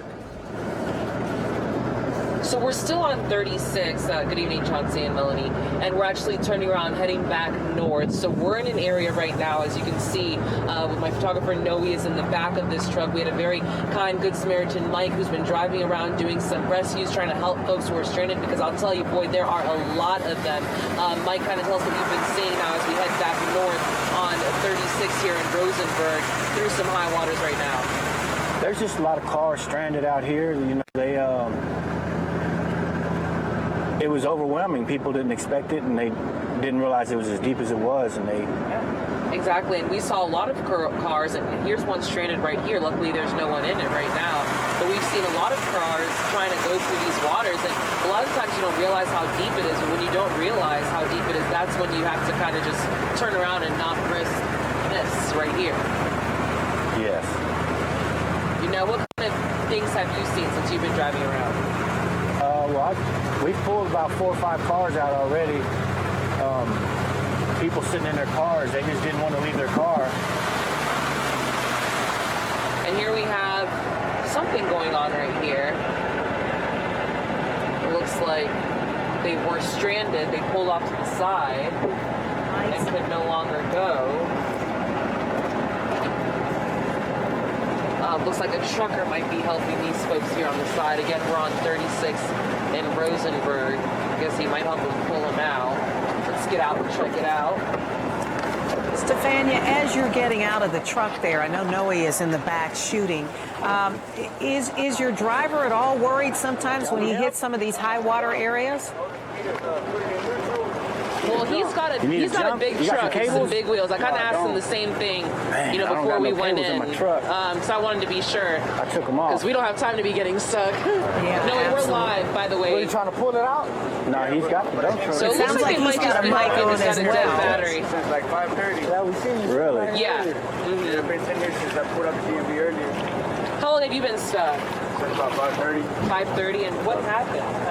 Going through the realize you water. weren't gonna make it? Yeah, didn't make it through. Just kind of getting stuck. I don't know. I know better now. Didn't make it all the way through. But yeah, I've been here since 5:30. It seems like what Stefania is doing. So Stefania is riding along with this driver who has this high water vehicle, and he's going around rescuing people. They've just stumbled upon this white SUV here who said they had been stranded there. They tried to get through the water but ended up stalling out right there. Stefania, is everyone okay there in that situation?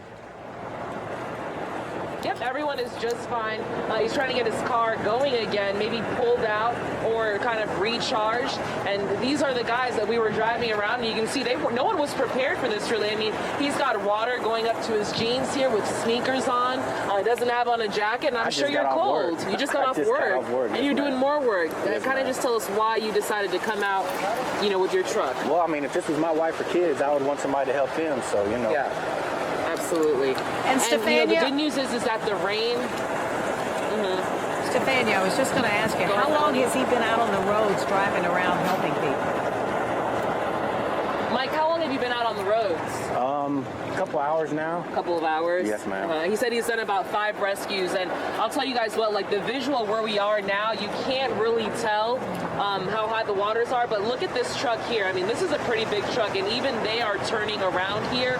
The water at the gas station, I'll go up here to show you, is starting to climb up. You remember in my last live shot, we were across the street at the Valero there.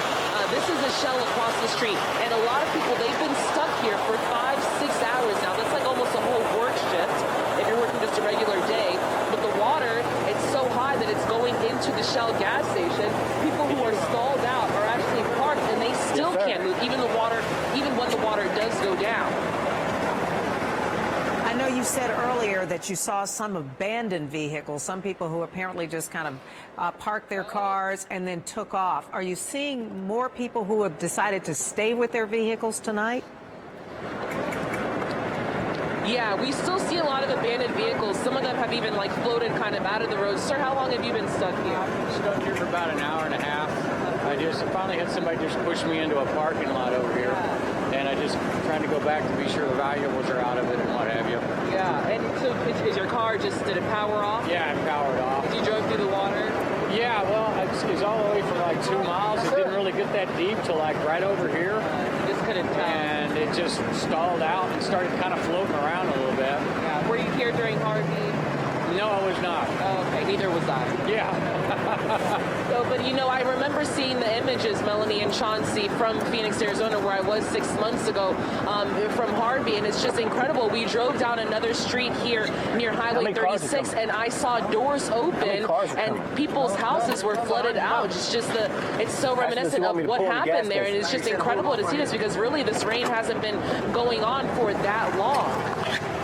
One of the Stefania, is we have gotten up to 10 inches in some places, and I believe in the area where you are, Rosenberg, has gotten, if not that much, certainly very close to it. So yes, unfortunately, not only Harvey, but we've had more than our share of floods. We've now gotten to the point where we name them. They're the Memorial Flood or the Tax Day Flood or whatever.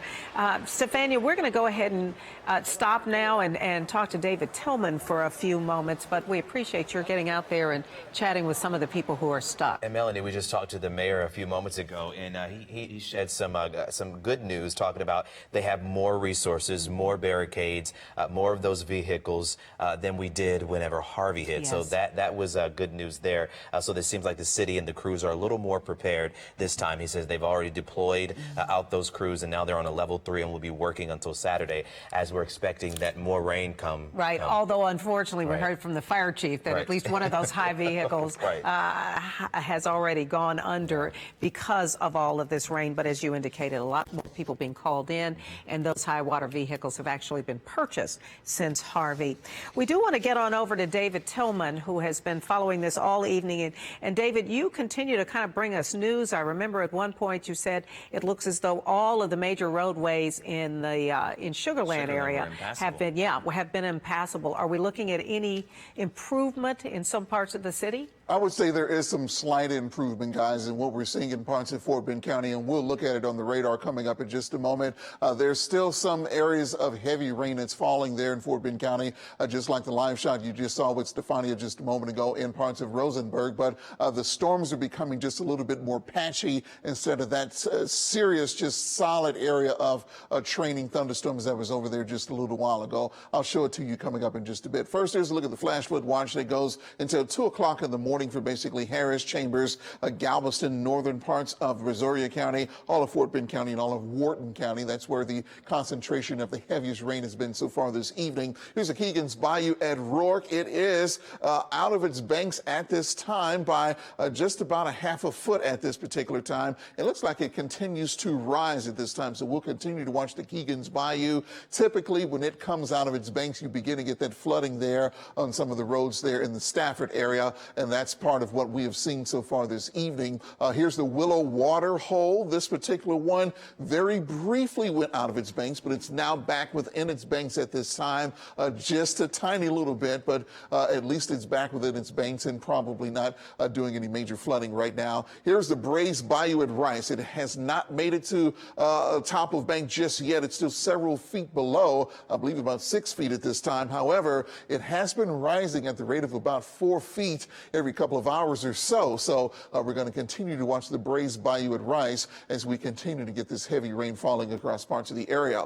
Going to the central part of the city of Houston, anytime you get the colors of blue and green, that's light to moderate rain that's falling right now. So the rain is not coming down downtown Houston to cause any major problems. And that's pretty good news because I'm hearing that there's a baseball game out there tonight. Hopefully a lot of those people, when the game is over, will be able to get home without any major problems. That is, if they're not traveling south and southwest into parts of Fort Bend County. Officially, the flash flood warning goes until 9:15, so that's about another 5 minutes or so. But it appears that the heaviest of the rain has pulled out of this flash flood warning, which covers the south central and southwestern parts of the city of Houston. And that really heavy rain is now pulled into parts of Brazoria County. So you see it arcing here from around the south belt right into parts of Brazoria County, right along Highway 6 there, just to the west of the Alvin area, and then on to the south towards Liverpool is where the heaviest activity is located right now. That was sitting over southwest parts of Houston just a little while ago. So we have this band right here. We have a persistent band right here that is sitting between Baytown and League City at this particular time. And then out to the west, we have this activity in parts of Fort Bend County. Notice how instead of it just being one huge solid blob of extremely heavy rain, it's becoming just a little bit more broken at this particular time. So you're getting waves of heavy rain, but you are also getting the rain stop for a period of time. But the damage has been done. As Melanie said just a little while ago, we have just about all of the major roadways in Sugarland are underwater at this time, and impassable is what the emergency officials are saying there. So, of course, you're not supposed to be traveling in the Sugarland area at this time. And that band of rain extends out to the west. It's just south of Sealy right now out towards the Columbus area, and the western part of that band is under a flood advisory. Here's the flash flood warning that covers the city of Sugar Land, Missouri City, and out towards Richmond and Rosenberg, down towards Needsville. That one officially is in effect until 11:15 this evening. The radar has been estimating more than 10 inches of rain has fallen. Actually, more than 11 inches of rain has fallen, according to the radar there, from Greatwood on to the south. But we heard from the National Weather Service a little while ago, and they basically told us that the radar has been underestimating the actual amount of rain that has been falling by about 30%. So there's actually more rain that's on the ground there than what the 10 and 11 inches that we're showing you here that the radar is saying it has been happening. Here's the flood advisory that covers Eagle Lake and Wallace and places like that. That goes until 11 o'clock. About 25,000 people potentially affected by that particular flood advisory. And then the eastern side of the flash flood warning there still covers places like Pasadena over towards Baytown and LaPorte, down towards the Kemah area under that flash flood warning at this time. It extends west to include the area around Pearland. Pearland, you've been missing a good bit of this rain so far this evening, but there's a heavy band that is just to the west of you that's going to be moving in. That particular flash flood warning goes until 10:30. And as far as what the radar is saying, it's fallen there so far today, anywhere from 4 to 5 inches, but you can take that up about another 30% and go ahead and call that about 5 to 7 inches of rain that has fallen there. The other bullseye for the really heavy rain that has fallen today is up towards Kingwood and New Caney. You can see we're not seeing the colors of orange and red anymore. We're basically seeing yellow and green and blue at this time. So the rainfall rates have really come down, but the damage is still done. The rain is still falling at this time, and it's only adding to the problems that we've been seeing so far this evening from New Caney on to the east there. Radar estimating about 10 inches, and that means we've probably gotten about 13 or so. Here's that really heavy band of storms that's moving through parts of Brazoria County right now. You see it's beginning to pick up a little bit of speed, and that is good news. We don't want those storms to stay in the same spot and just train. We want them to have some movement with them, and this particular line appears to be moving a little bit faster to the east now, with it moving somewhat faster, though, from around the Alvin area to Liverpool and moving towards Santa Fe. Well, there could be some gusty winds with this particular line of storms, so that's something we will have to watch. At least, though, with it moving, it does not pose as much of a flash flood threat as what we've seen so far this evening with some of these other storms. Here's Pinpoint Future Track. It continues to say that as we go through the next several hours, we're going to see fewer and fewer of these storms, and that is the reason why the National Weather Service is only taking the flash flood watch out until 2 a.m. As far as the severe risk coming up for tomorrow, we do expect another line of storms to begin to form out there. We think the strongest storms are going to be to the north of us, from Austin to Waco, and then northeast into southern parts of Arkansas. We're going to be on the bottom side of that, so some more strong storms are going to be possible for tomorrow. As far as flooding goes, we think the bullseye for the heaviest rain is going to be over extreme northeastern parts of Texas into Arkansas, but we're going to be on the bottom side of that, so we could still get some flooding coming up tomorrow. Here is what is concerning. The front that is going to produce the severe storms to the north of us for tomorrow is going to be settling south and becoming stationary, most likely, somewhere over southeast Texas. That is not good news at all, because the jet stream is still going to be overhead. We're still going to have a lot of moisture coming in off the Gulf of Mexico, and so the Weather Prediction Center is saying there's now a moderate risk for flash flooding for the Houston area as we get into Thursday, and that could easily last into this weekend as well. So here's Pinpoint Future Track for your Thursday. It shows that as we get into the afternoon, heavy thunderstorms with potential flooding is going to be possible across the area. It's also showing that we'll see some more of that flooding as we get into Friday. And look at this, even into Saturday, it still says that we're going to see a lot of that activity then as well. Good news is we do believe that by the time we get to Mother's Day, this storm system should begin to let up, a 20% chance by then, but 70 and 80% chances for rain between now and Saturday, guys. We have a lot more rain on the way. All right, we will be watching it closely over the next couple of days, but it looks as though at least we may get a bit of a break tonight. That's right. We just have to get the rain that's falling right now to get out of here, and then things will begin to improve later on tonight. All right. That's what we all want to hear. Thank you so much, David. What we do want to let you know about right now is that there are at least 2 Red Cross shelters that have opened up in some of the hardest hit areas. In fact, here's a tweet from the Red Cross. They're supporting the Montgomery County OEM evacuation shelter. This is at Bull Salas, I'm hoping that's how you say it, Park in New Caney. It will be open until 10 o'clock, so another 45 minutes. The address there, 21679 McCleskey Street. But this is also a very important place to know about. This is in New Caney. Search and rescue teams are taking their clients to First Baptist Church in Kingwood, 3500 Woodland Hills Drive in Kingwood. And we should mention this is where the fire chief, Chief Pena, said they took at least 90 people that they had to evacuate from the Elm Grove subdivision, and they were taken there to the Kingwood Baptist Church. So that's obviously another place where if you are in either of those areas, you can take advantage of. The Red Cross is there, and of course you can always give them a call. But again, 2100 6000 McCleskey Road in New Caney is where at least one of the Red Cross shelters is set up right now. Also, New Caney ISD, we have confirmed that they will be closed tomorrow for school. We're hearing they still have about 1,800 students still at the schools. They've been there. 1,850, an enormous number. Yeah. And they've been there since 7 o'clock this morning. We know there are rescuers out there trying to get those kids out of those schools. But once again, those students still there since 7 o'clock this morning. I know the school leaders are working with rescue officials and also even just volunteers trying to get those kids out of those schools and back with their parents. And we just got a word from our producer here, and I'm going to ask him to say it again. I know Fort Bend OEM, Office of Emergency Management. And what is happening there, John?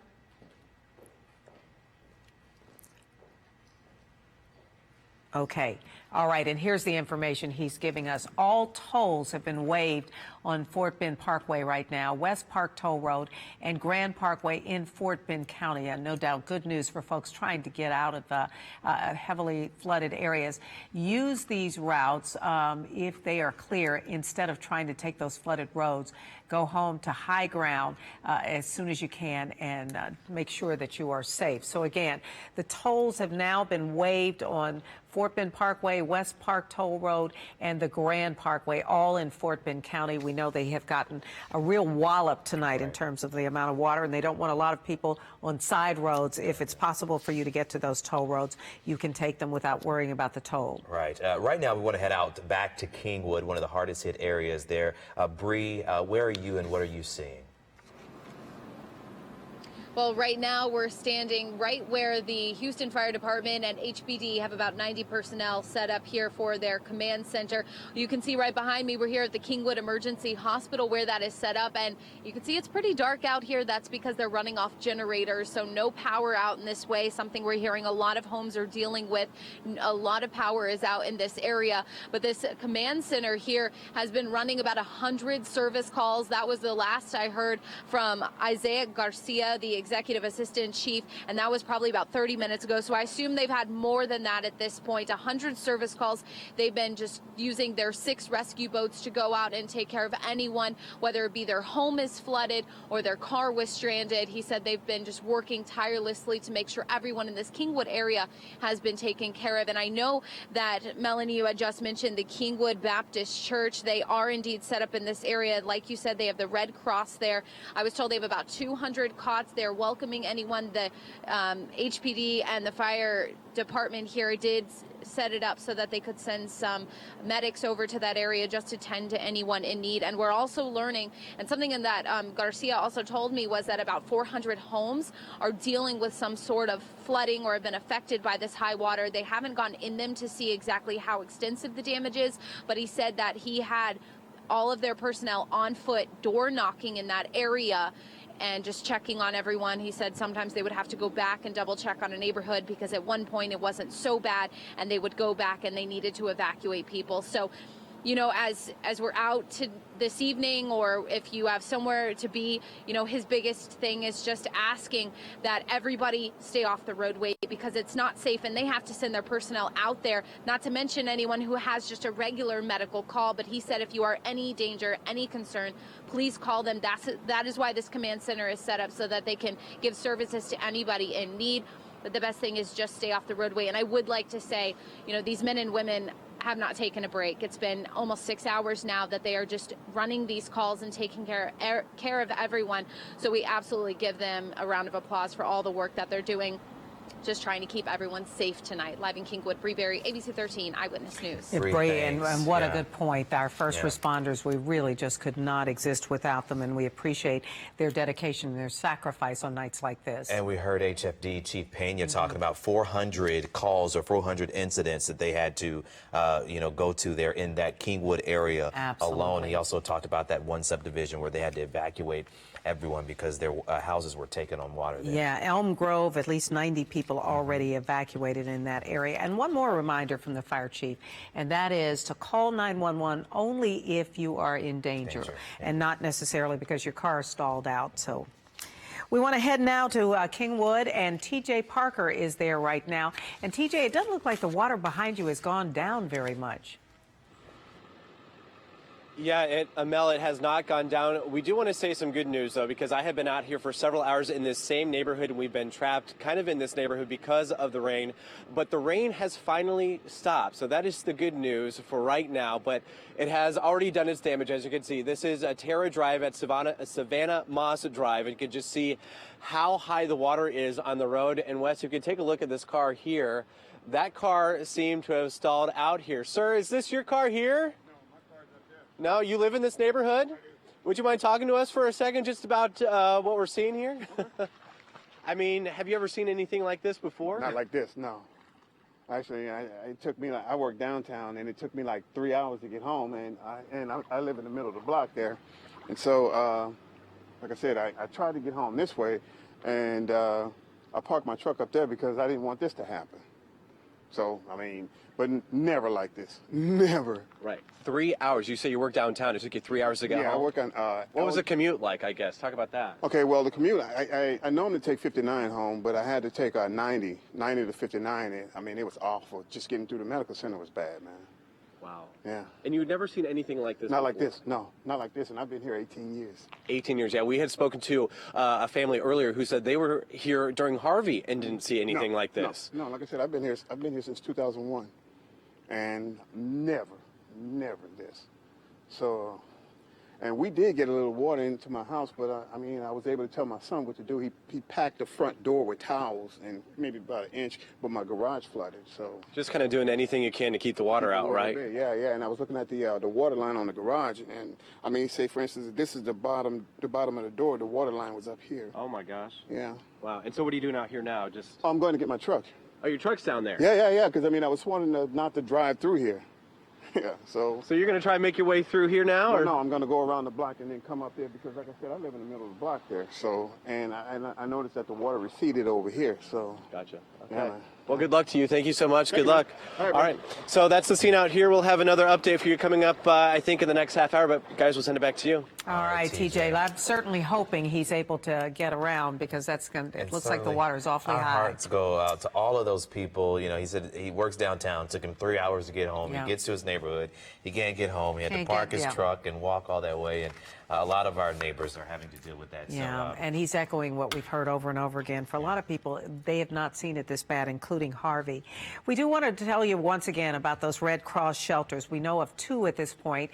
The Red Cross has tweeted this out. They're supporting the Montgomery County Office of Emergency Management Evacuation Shelter in New Caney. The address there, 21679 McCleskey Road in New Caney. And I believe there's also a second one to tell you about. This is the First Baptist Church in Kingwood, and it's where the Houston Search and Rescue teams are taking clients, people who have had to evacuate their homes. At least 90 that we know of. That address, 3500 Woodland Hills Drive in Kingwood. I'm going to toss it back over to David Tillman now, who's been watching this pretty much all day for us. We know we have more rain coming too, David. Yeah, we do have more rain coming, guys. We've got to get rid of this rain coming up tonight. Hopefully some of this water will recede. And then in the coming days, we're thinking Wednesday Wednesday, Thursday, Friday, and Saturday. Heavy rain is going to be moving through parts of southeast Texas, giving us a chance for more flooding and rain totals in some places easily approaching 15 inches when this is all said and done. Right now, we've got a huge flood advisory in effect that covers most of Houston and Harris County. Southwest side still for a short period of time under a flash flood warning. And you can see the rain rates have really let up inside of the city at this particular time. And as a matter of fact, the only part of Harris County that's still seeing extremely heavy rain is on the southeast side, and that's where many roads are still underwater. Bay Area Boulevard is one of the roads that is being reported to be under water at this particular time. The extremely heavy rain that was over Houston has pushed a little bit farther to the south. We have areas of red and purple showing up here in parts of Brazoria County, so that's extremely heavy rain. There might be a tiny little bit of hail in here, but we're thinking this is mainly heavy rain down Highway 6, down Highway 35 there near the Alvin area, down towards Liverpool. There's also a tremendous amount of lightning associated with this as well, and all of this is pushing to the east. So Friendswood, you're seeing some heavy rain right now. Eventually, you're going to start to get it in the Santa Fe area, Dickinson, League City, Kemah, places like that. You will continue to get pounded with this extremely heavy rain. Rain extends onto the west as well into Fort Bend County, back into parts of Colorado County, southern parts of Austin County, seeing some rain as well. We still do have a flash flood warning in effect for parts of Fort Bend County that goes until 11:15, but the heavy thunderstorms are just a little bit more scattered than what they were a little while ago. Still, they are still heavy enough to keep these ongoing issues happening in Richmond and Rosenberg and the Sugarland areas. We've gotten reports from officials there in parts of Sugarland that just about every one of the major roadways are impassable because this heavy rain continues to fall at this particular time. So that's the way things look right now. We still have heavy rain going. Flash flood watch will go until about 2 o'clock in the morning coming up. Hopefully by that time, most of this rain will be gone. And then it looks like we have more waves of it coming in the coming days. Of course, we're going to continue to keep you advised of that. And we know that you all will stay on top of things throughout the night and let everybody know online. I'm assuming that is the case, right, David? That's right. Okay. We're going to be very busy over the next several days, guys. All right. Thanks so much. So we've been either on TV or here online for the past 7 hours since 2 o'clock, and we're going to continue the coverage on the broadcast side on ABC 13. So please turn there for the news at 10 o'clock. We'll have the latest on your forecast. Plus, we'll also be talking to all of our reporters out as we continue to watch all of the flooding out there, and hopefully we'll have an update on those 1,800 students out in New Caney. Hopefully they'll be with their parents here soon. So we will see you at 10 o'clock right here on air, and in the meantime, you can always go online. And of course, our ABC 13 News app is very helpful. It can let you know the weather right down to your neighborhood, almost right down to your block. But we will see you again at 10 o'clock. Stay safe out there, everybody.